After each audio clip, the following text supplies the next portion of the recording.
कि मेरा जो काम दिखाई दे रहा है, जो लोग मेरे बारे में बात कर रहे हैं, मैं इनके बगैर तो कर ही नहीं पाती.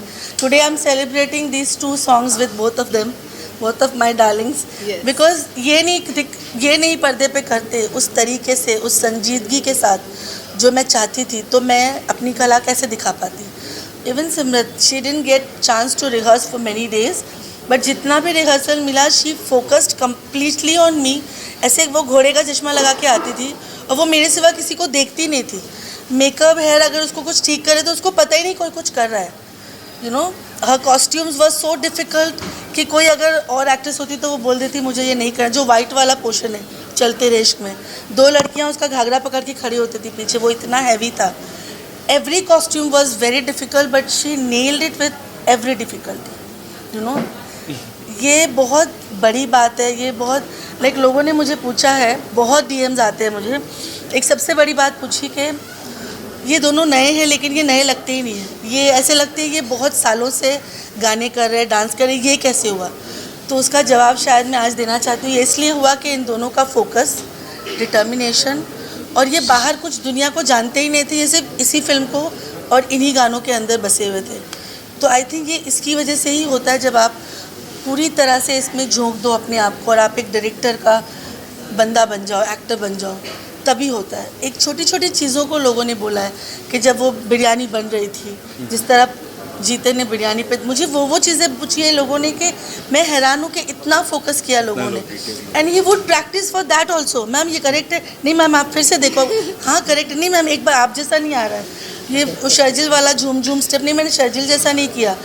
तो ये बहुत बड़ी बात है. एक यू नो लॉन्ग टर्म, ये जो एक्टर्स होते हैं जो बहुत सालों तक चलने वाले होते हैं, ये उनकी कलाकारी है जो इन दोनों के अंदर है. And I am really thankful कि वी वर्क टुगेदर. मेरे को एक और चीज़ याद है मैम, जब हम सॉन्ग्स की शूट कर रहे थे दिल झूम झूम और चलते रिश्क में, तो मैम ने कहा था कि मुझे जीते और मुस्कान से प्यार हो गया है. आई एम इन लव, और ये मैं प्यार में पड़ चुकी हूँ, इसलिए मैं ये कर रही हूँ.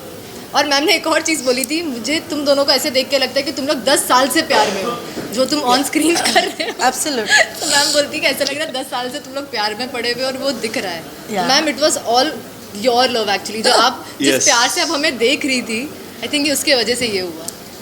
सो या शबीना मैडम, इससे पहले कि आपने एक से बढ़कर एक गानों के लिए कोरियोग्राफी की, पूरी तरह से एक्सपोज नहीं हो पाई थी, लोग जानते नहीं थे. जब से गदर 2 रिलीज हुई है, कहीं ना कहीं आप पूरी तरह से एक्सपोज हो रही हैं, लोग जानने लगे हैं आप ये कौन है, आप किस तरह के गाने करते हैं.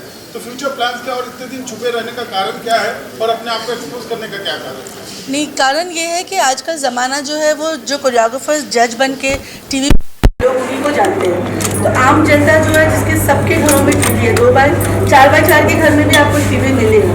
यू नो, तो ये जो जनता है, जिसे हम मासेस कहते हैं, जो हमारी लवली ऑडियंस है, इनको सबको यही लगता है कि जो टीवी पे कोरियोग्राफर्स है वही मेन कोरियोग्राफर्स है, और वो अपनी एक फैन फॉलोइंग लेके चलते हैं. और मुझ जैसे कोरियोग्राफर्स जो बरसों से काम कर रहे हैं, लेकिन मैं कभी जज बनकर वहाँ बैठी नहीं, तो इसलिए लोग मुझे नहीं जानते हैं.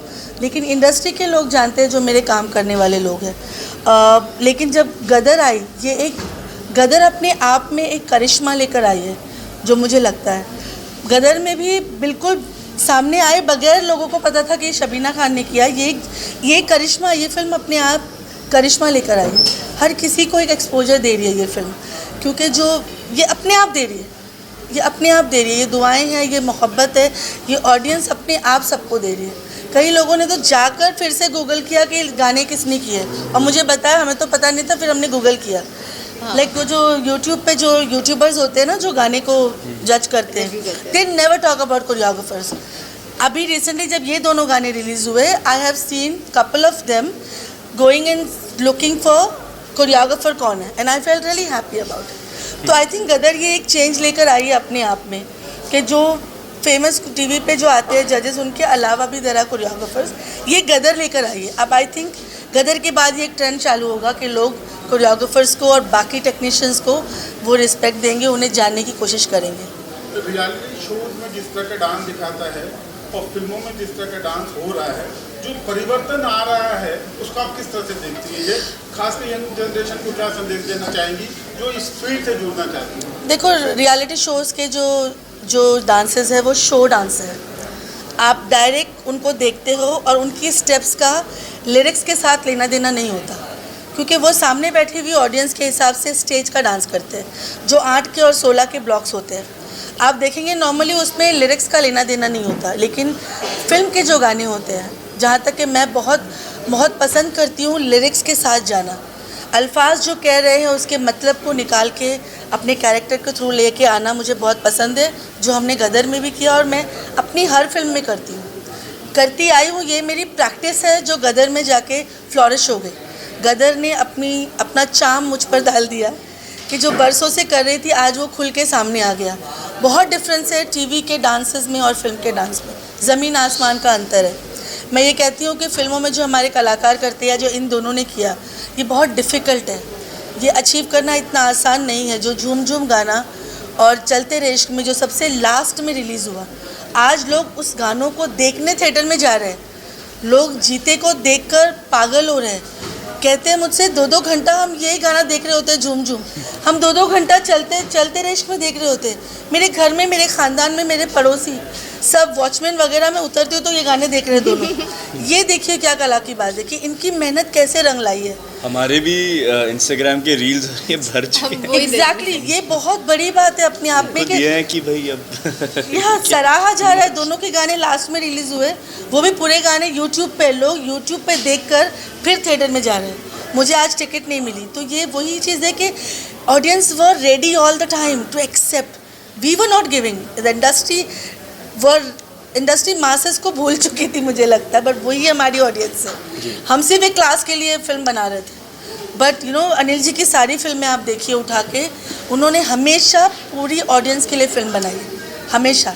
और ये गदर के साथ एक बहुत बड़ा बदलाव आया है कि I am so proud and thankful they we are part of Gadar के।